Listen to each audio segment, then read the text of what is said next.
এত বড় দুঃসাহস এই বাহিনীগুলোর কোত্থেকে আসে? পুলিশের এত বড় সাহস কোত্থেকে আসে? সেনাবাহিনীর এত বড় সাহস কোত্থেকে আসে? তারা কি গত বছর কোন শিক্ষা নেয় নাই যে বাংলাদেশের জনগণ যারা জেগে উঠেছে, যারা এখনো প্রতিদিন এবং প্রতি রাতে এই দেশের স্বাধীনতা এবং সার্বভৌমত্বকে পাহারা দিচ্ছে, তারা যৌথ বাহিনীর ট্যাঙ্কের সামনে দাঁড়াবে?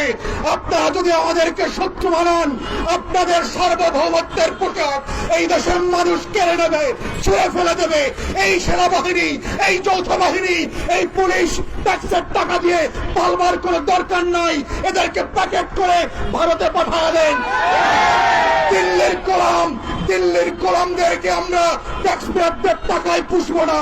ওদেরকে ভারতের কাপড় কিনে দেন, বিএসএফ এর পতাকা দিয়ে ওদের সাহসগুলোকে, ওদের শরীরটাকে মোড়ায় দিল্লিতে পাঠিয়ে দেন।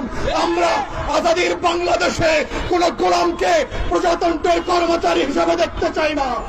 বাহিনীগুলোকে বলছি, পুলিশকে বলছি, যারা বাড়াবাড়ি করেছেন, ইতিমধ্যে প্রায় 24 ঘন্টা পার হতে চলেছে, কাউকে এখনো সাসপেন্ড করা হয় নাই, কাউকে চাকরিচ্যুত করা হয় নাই, কাউকে এখন পর্যন্ত ইনভেস্টিগেশন করবার জন্য কোন কমিটি তৈরি করা হয় নাই। ইতিমধ্যে এই 24 ঘন্টা পার হওয়ার আগে যদি আপনারা না করেন, বাংলাদেশের গণ অভ্যুত্থানের সকল শক্তি একত্রিত হয়ে যৌথ বাহিনী এবং পুলিশের বিরুদ্ধে দাঁড়াবে।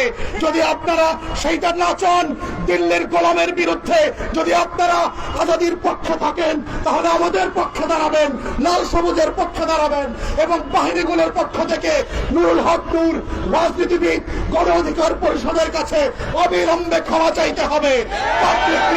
এই রাষ্ট্র কোন বাহিনীর কাছে বিক্রি করে দেওয়া হয় নাই।